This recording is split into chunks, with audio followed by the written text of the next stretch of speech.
So hello, today I will introduce the sewing tools and equipments. Measuring tools. Tape measure. Tape measure is a flexible measuring device used in taking body measurements. The front has the measurement of 150 centimeters and 60 inches on the other side.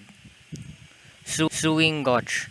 A small ruler with a sliding guide and is about 6 inches long. This gauge is used for measurements at hemlines, buttonholes, and other areas where other small measurements require checking, such as pleats and tucks.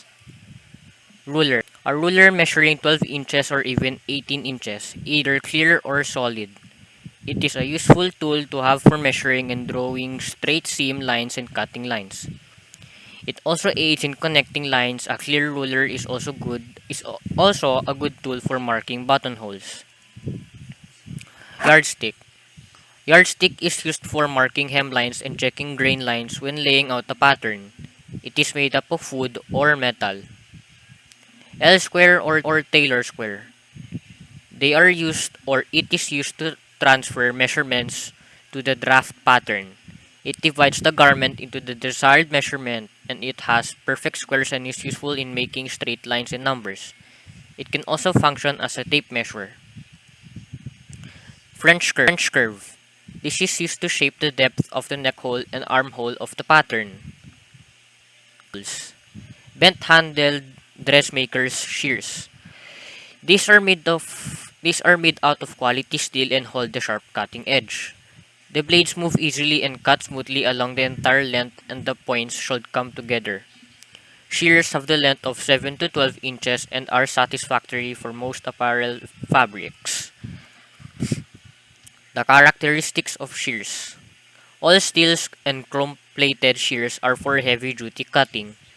Stainless steel blades and plastic handles are fine for lightweight fabrics. Serrated edge shears give maximum cutting control and is used for synthetic fibers and slippery knits. Pinking shears. This is popular in zigzagging or scalloped edge or for seam finishes.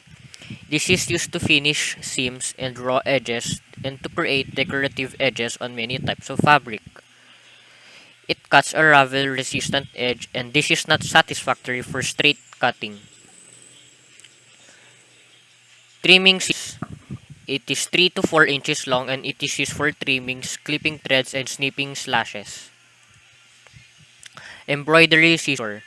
It has 4 to 5 inches finely tapered blades. Both points are sharp for use in working with fine details in delicate fabrics and in embroidery work.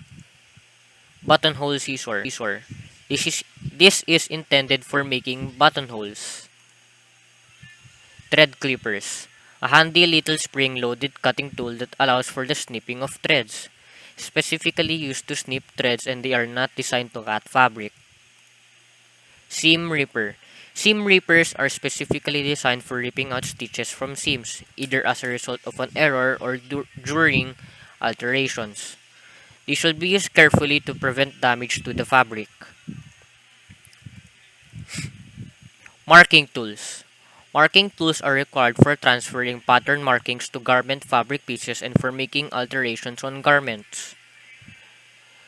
Chalk pencils or dressmaker pencil. This is available in white or pastel shades. This chalk pencil is used to make fine lines on fabric and it has an erasing brush at one end. Liquid marking pen. Liquid marking pens come in two types. There is one that washes out and one that fades after 48 hours. Those that wash out should not be used on fabric that show watermarks. The mark should be removed before pressing the fabric. Tailor's chalk. This is essential as a marker for use on materials. Tailor's chalk is available in a range of colors and is removed by brushing. Wax chalk. This is available in black or white and is used for woolen fabrics. Wax can be removed by pressing. Tracing wheel.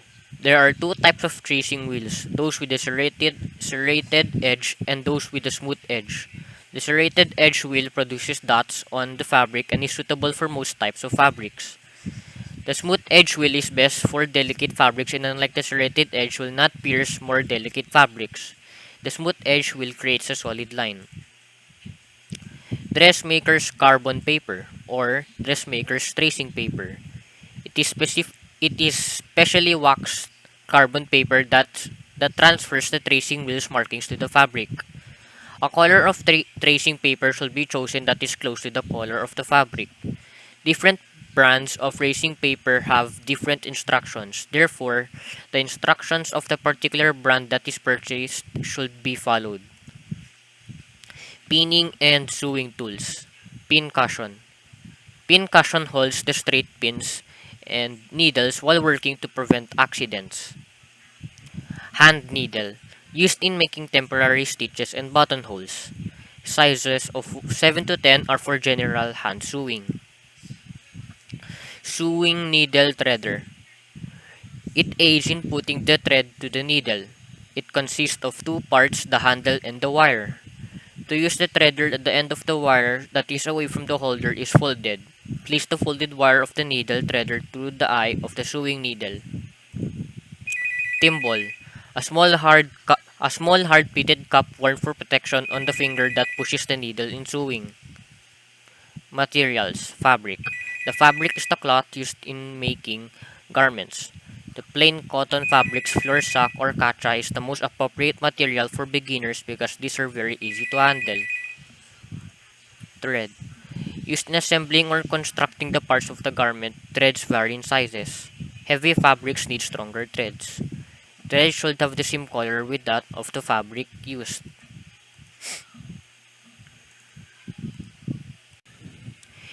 Here are some sewing mistakes people tend to do. Number 1. Using the wrong size of the needle for a particular fabric. This can cause skips, stitches, broken needles, knots at the bottom of the fabric, and more. The second sewing problem. Using an old and damaged needle. This can cause puckers or damage in your fabric. Number 3. Using the wrong tension on your sewing machine. This can cause pulls or puckers your fabric and leaves you with bad looking seams. The fourth one is not pressing your seams.